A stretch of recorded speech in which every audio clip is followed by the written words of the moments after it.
it means there's something really wrong. I'm a doctor. I know the signs and symptoms of heart attack, but I kept telling myself that it is not so. It's not heart attack. When I had a phone call from Dr. Siti Hasma asking me to come immediately to Sri Pradana, and I insisted that he be admitted to General Hospital Kuala Lumpur into the coronary care unit. I almost left in my nightgown. I forgot even that, I just quickly put on my baju kurung over my nightgown and went with him. I took him in the car. It was at the hospital that he refused the wheelchair. We told him to sit in the wheelchair and just follow instructions. He was that sort of stubborn person. But I said, no, you will sit in the wheelchair and we wheeled him up to the coronary care unit. At that particular time, I didn't realize I was taking the Prime Minister to the hospital. I was taking my husband. And it's only at the hospital when Dr. Lubaya told me how serious the situation was that I realized that I'm bringing the Prime Minister of Malaysia to the hospital. Being a doctor herself, Siti Hasma's worst fear was confirmed. Mahathir had suffered a heart attack. I was really worried because it's the first time ever that he underwent any operation, and the first time he was ill and was brought to hospital. I tried to be brave for the sake of my family, but after we kissed him before he was taken into the theater, I couldn't stand it anymore. I just broke down because I was afraid. But we all gathered together and just said our prayers for him. There were no complications. He went through the operation flawlessly. And being the sort of disciplined person that he is, his recovery was uneventful. And in a week he was up and about. Mahathir had tall ideas for Malaysia, but an American currency trader and street protests threatened to distract him from his modernization plans.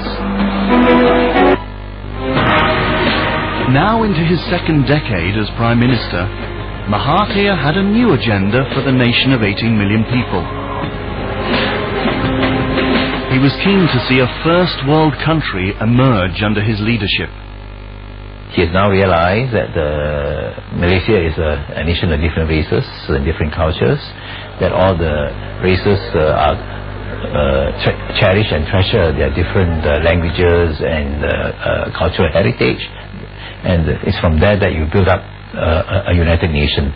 So he has gone through the various phases. That's why I think in 1990 he came up with this Vision 2020.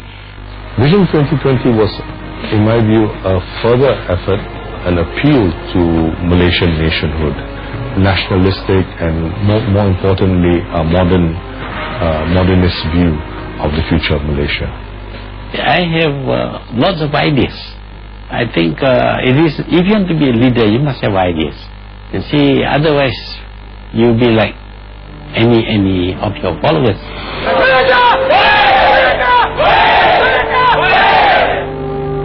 Mahathir coined the catchphrase "Malaysia can" and urged Malaysians to aim higher than before.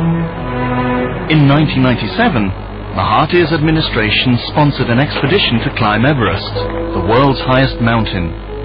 And on the 23rd of May, two Malaysians, Magendran and Mahanadas, declared Malaysia could. The Malaysia can spirit was contagious, even in building projects like the Kuala Lumpur International Airport and the Sepang International Circuit. But Mahathir's crowning achievement had to be Putrajaya, a new administrative centre 25 kilometres south of the capital city, Kuala Lumpur. I think Putrajaya is something that I feel proud of, because we built this town, this city, on a greenfield site.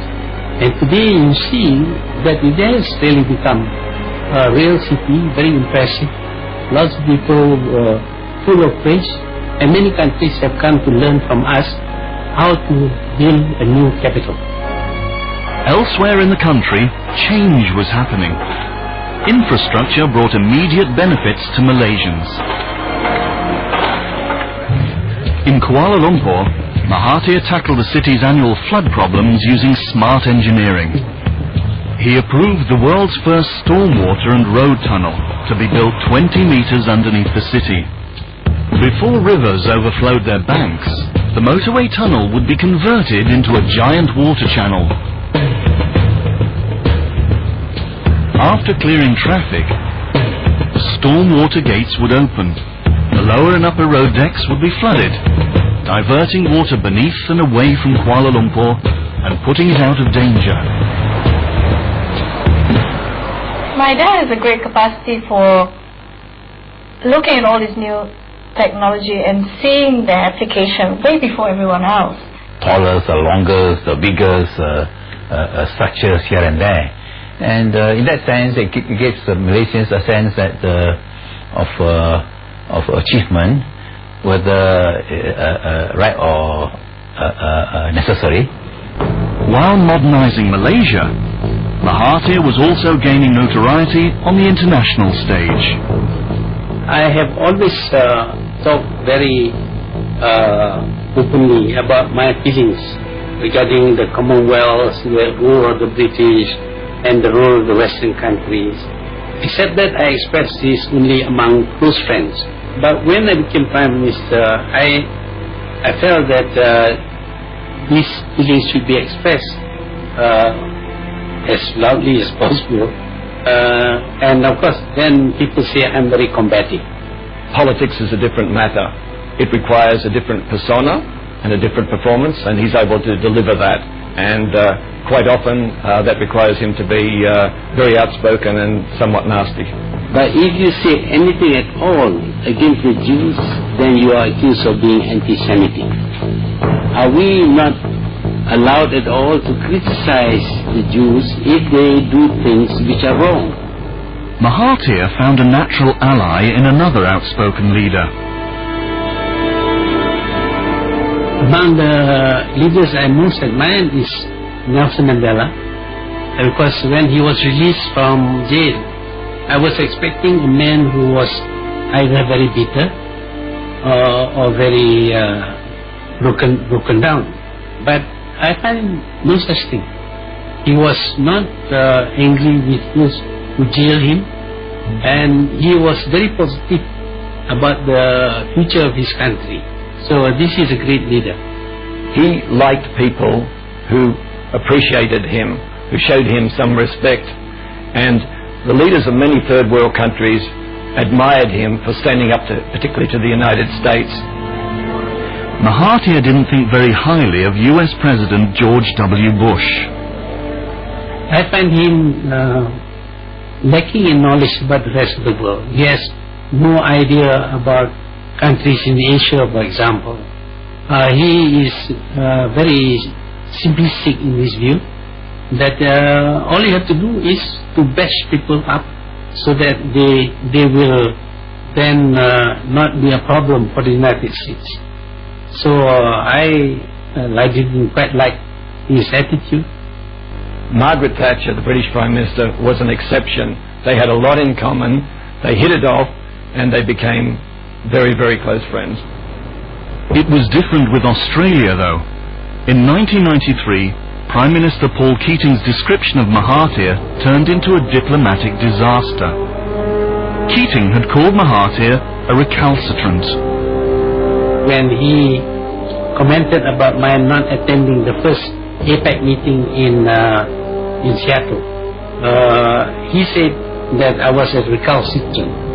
Actually, I didn't feel much offended, but people in Malaysia felt that this was uncalled for, and many people were angry, and I had to show that I felt the same way about it. But to me, being called a recalcitrant is nothing. You see, because I've never been, I have always been the subject of all kinds of criticism by others. Paul Keating eventually apologized to Mahathir. In 1997, Asia was thrust into an economic crisis. while Korea, Indonesia and Thailand accepted loans from the International Monetary Fund, Malaysia did not.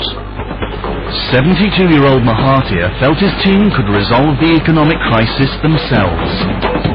One of the training of a doctor is to listen. You have to listen to your patient. You cannot interrupt him and prevent him from telling his story his way. You see, so I learned how to be a good listener and to be patient, to learn about other people's problem, to analyze them and to try and find a solution with them. For Dr. Mahathir, his diagnosis was simple. He identified American currency trader George Soros as the most likely cause of the crisis. Mahathir prescribed a course of currency controls, including pegging Malaysia's ringgit to the US dollar. This effectively fixed the ringgit's value to a more stable currency.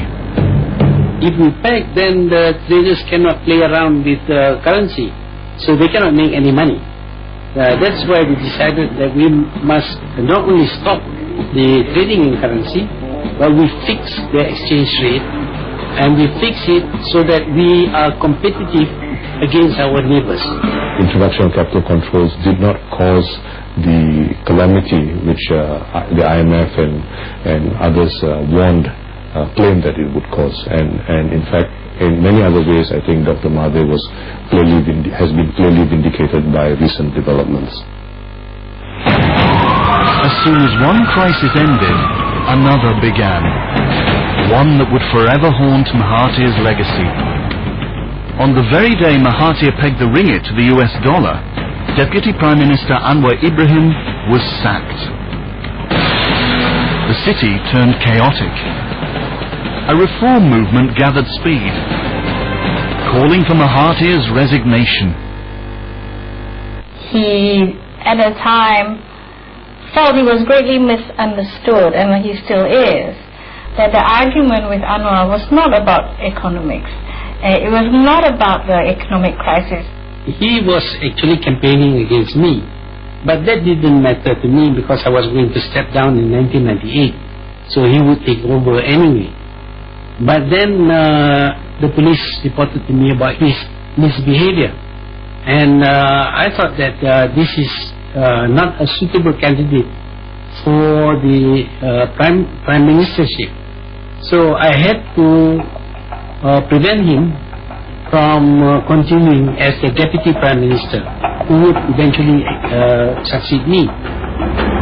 Anwar was dismissed for sodomy, a trumped-up charge according to Amnesty International. I actually interviewed the people who were involved, the girls and the driver, and they told me that actually it happened. Dr. Mahathir believes he is right, whatever the circumstances and regardless of the evidence. Anwar's dismissal and persecution permanently stained Dr. Mahathir's reputation. Although he subsequently won the 1999 election, it showed that large numbers of Malays were permanently alienated and would never vote for UMNO as long as it was led by Dr. Mahathir. 3 years later, in 2002, Mahathir makes a shocking announcement, one that would forever change his career.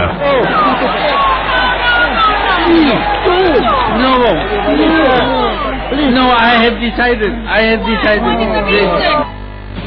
Under Prime Minister Mahathir's watch, the skyline of Malaysia's capital city changed dramatically. A towering icon was appearing in Kuala Lumpur. We could see the Twin Towers going up. Actually, the growth of the Twin Towers. One tower going up there and competing. You could see it from our breakfast table. Petronas Twin Towers was really a dream project because he had his ideas to build a landmark building that would bring a lot of attention to Malaysia, and it had to look wonderful. I participated in making the decision that it should go to Caesar Pally, who proposed this Twin Tower, with a bridge in between, except that